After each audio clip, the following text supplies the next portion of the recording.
എന്താ പറയുക, ഇത്രയും ദിവസം കാത്തിരുന്ന് ഇനിയിപ്പോൾ എന്തായാലും കിട്ടി, അതൊരു സമാധാനമുണ്ട്. എന്നിരുന്നാലും ഇത്ര ദിവസം വെച്ചാൽ എവിടെയെങ്കിലും കാണാൻ അറിയാത്തായിട്ട് എവിടെയെങ്കിലും ഉണ്ടാവും എന്നുള്ള പ്രതീക്ഷ തന്നെയാണ്. ഇപ്പോൾ ആള് മരിച്ചു എന്ന് പറഞ്ഞതിൽ വളരെ സങ്കടമുണ്ട്.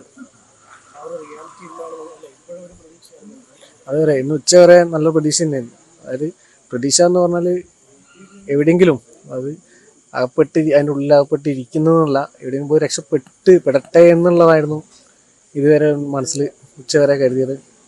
ഉച്ചയ്ക്ക് ശേഷമാണ് ഇപ്പോൾ ഇനി ആള് ജീവനോടെ ഇല്ല എന്നുള്ളത് മനസ്സിലാക്കിയത്.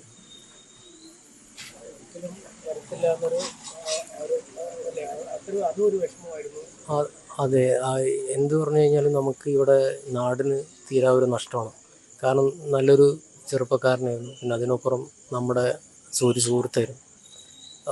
പൊതുരംഗത്ത് തന്നെ നല്ല രീതിയിലുള്ള പ്രവർത്തനങ്ങളും ഒക്കെ നടത്തിയിട്ടുള്ളൊരു വ്യക്തിയാണ്. അപ്പോൾ നമുക്കിപ്പോൾ ഈ 70 ദിവസം നമ്മൾ ഇവിടെ തന്നെ ഈ നാട്ടിലുള്ള എല്ലാവരും കാത്തിരിക്കുകയായിരുന്നു. എന്ത് സംഭവിച്ചു എന്ന് അറിയാതെ, അതായത് എന്തെങ്കിലും പറ്റിയിട്ടുണ്ടോ എന്ന് അറിയാതെ ഒരു കാത്തിരിപ്പായിരുന്നു. അപ്പോൾ ആ കാത്തിരിപ്പിനൊരു വിരാമം ആയി. എന്നിരുന്നാലും അവനെ കിട്ടിയതിൽ നമുക്ക് ഒരു എന്താ പറയുക, അവനെ തിരിച്ച് ജീവനോടെ കിട്ടുന്നൊരു പ്രതീക്ഷ നമുക്ക് ഉണ്ടായിരുന്നു. പക്ഷെ നമ്മൾ ദിവസങ്ങൾ കുറേ പിന്നിട്ടതിന് ശേഷം പിന്നെ നമുക്ക് അവനെ കിട്ടിയാൽ മതി, എങ്ങനെയായാലും നമുക്ക് അവനെ ഒന്ന് കണ്ടാൽ മതി എന്നുള്ളൊരു ഇതിലേക്കാണ്. പിന്നെ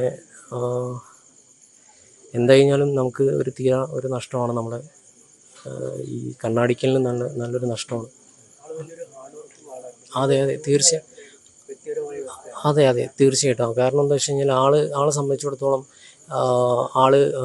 ചെറുപ്പത്തിൽ തന്നെ വലിയ ആളുകൾ, ഇപ്പം നമ്മൾ പറഞ്ഞ പോലെ തന്നെ വലിയ ആളുകൾ എടുക്കുന്ന ജോലികൾ അത്രയും ചെറുപ്പത്തിൽ തന്നെ എടുത്ത് കുടുംബം നല്ല രീതിയിൽ, അതായത് പെങ്ങന്മാരായാലും എല്ലാവരെയായാലും നല്ല രീതിയിൽ കുടുംബത്തെ നോക്കി പഠിപ്പിച്ച് ഉള്ളൊരു വ്യക്തിയാണ്, ഒരു നല്ലൊരു ചെറുപ്പക്കാരനാണ്. അപ്പം ആ കുടുംബത്തിൻ്റെ ദുഃഖത്തിലും എല്ലാത്തിലും പങ്കുചേരുക. കാരണം അതൊരു തീരാ നഷ്ടമാണ് അവർക്ക് ഉണ്ടായിട്ടുള്ളത്. അവരെ പഠിപ്പിച്ച്, അവരുടെ 3 പെങ്ങന്മാരെ പഠിപ്പിച്ച് ഈ നിലയിൽ എത്തിയിട്ട് അവരെ കുടുംബത്തിൻ്റെ ഒരു നാഥനാണ് നഷ്ടപ്പെട്ടിട്ടുള്ളത്. അപ്പോൾ അവരെ കുടുംബത്തിൻ്റെ ദുഃഖത്തോടൊപ്പം നമ്മൾ പങ്കുചേരണം. നമ്മൾ പിന്നെ ഇത് പറയുമ്പോൾ ഒരു അമ്മ നമ്മുടെ പൊതുസമൂഹത്തോട്, നമ്മുടെ കേരളക്കാരോട് എൻ്റെ മകനെവിടെ, എൻ്റെ മകനെ എന്ത് പറ്റി എന്ന് ചോദിക്കുമ്പോൾ അതിൻ്റെ കൂടെ നമ്മളെല്ലാവരും ഒന്നിച്ചു നിന്നു. അതുപോലെ തന്നെയാണ് കേവലം എനിക്കൊരു ഡ്രൈവറല്ല, എൻ്റെ സഹോദരനാണ് നഷ്ടപ്പെട്ടത്.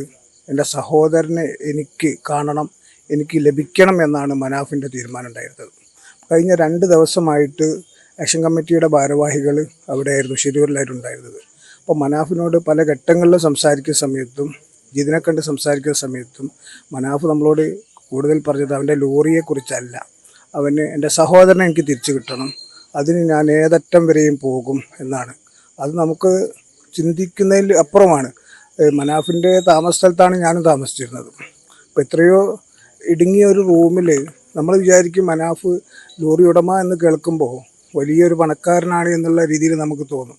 ഒരു ഇടുങ്ങിയ റൂമിൽ ഒരു പുൽപ്പായയിലാണ് മനാഫും ഞങ്ങളെല്ലാവരും കിടന്നത്. ഒരു തലേണ പോലും ഇല്ലാതെ ഞങ്ങളുടെ ട്രാവൽ ബാഗാണ് തലേണ ആക്കി വെച്ചിരുന്നത്. ഞാനതിപ്പോൾ പറയാനുള്ള കാരണം അത്രയ്ക്കും മനാഫ് അവനെ ഇഷ്ടപ്പെട്ടിരുന്നു. അത് ഞങ്ങൾക്ക് വാക്കാലും പ്രവർത്തിയാലും മനസ്സിലായതാണ്. പിന്നെ അർജുനെക്കുറിച്ച് പറയുമ്പോൾ ഈ നാട്ടിലെ നമ്മളെ പല സുഹൃത്തുക്കളോടും ഇവിടെ ആളുകളോടൊക്കെ സംസാരിക്കുമ്പോൾ അവർക്കൊരു തീരാ നഷ്ടമാണ് നമ്മുടെ അർജുൻ അത്രയും വേണ്ടപ്പെട്ടവനായിരുന്നു. ഇപ്പോൾ നമ്മൾ മുമ്പ് പറഞ്ഞ ഇവിടെയുള്ള ആളുകളൊക്കെ പറഞ്ഞാൽ നമുക്ക് മനസ്സിലാകും, തീരാ വേദനയാണ്. പക്ഷേ അതിൻ്റെ ഇടയിലും ഇത്രയും ദിവസത്തെ തിരച്ചിലിനിടയിൽ ഒരു ആശ്വാസം കിട്ടി എന്ന് മാത്രമാണ് ഞങ്ങൾക്ക് എല്ലാവർക്കും ഉള്ളത്.